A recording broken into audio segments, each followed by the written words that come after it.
I found out I was pregnant at the same time as my mafia husband's childhood sweetheart Rosa. To protect her baby from being aborted by her parents, my husband claimed her baby as his own. As for mine, he coxed me, saying he will claim only after her baby was born. I confronted him, demanding to know why he would do this to me. His response was cold and unwavering. Claiming her baby as mine was the only way to protect them both. I won't let anything happen to her or the child. In that moment, as I looked at the man I had loved for 10 years, I realized my love for him had died. Not long after, my family condemned me, calling me a slut for having a child without a father and pressured me into getting an abortion. Meanwhile, my husband was in another city with his sweetheart helping her through her pregnancy. By the time he returned, I was already gone. I found out that my husband was accompanying his childhood sweetheart Rosa for her pregnancy checkup at my regular hospital this afternoon. Vincent, our baby looks so cute on the monitor. From the crack in the door, I saw Vincent's face lit up with a smile. Rosa was pointing at the monitor, and Vincent nodded, smiling back at her. If I didn't know that man was my husband, the father of my baby, I would have sworn they were a couple, happy and in love. Isabella Caruso, the doctor is ready for your examination, the nurse called. Vincent turned, his face drained of color, his eyes scanning the hallway.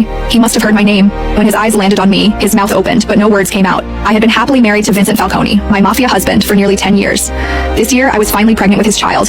He of all people should know how difficult it is for me to have the baby now. How could he do this to me? I slowly walked toward him, my heart boiling with fury, anger, and the deep sadness of realizing how much I had been lied to. Is that why you told me you couldn't come to my appointment today? I tried to keep my voice steady, but the anger surged, making it impossible to control. Without thinking, I raised my hand and slapped Vincent hard across the face. It was the first time I had ever lashed out at him like this. Yet even after I slapped him, he stood there, silent, avoiding my gaze. Your silence isn't helping, Vincent. You owe me an explanation. Vincent didn't move, but Rosa, who had been standing behind him, stepped forward, shielding him from my anger. Mrs. Falcone, Isabella, right?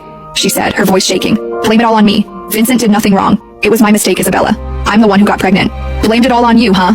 I scoffed, the bitterness in my voice clear.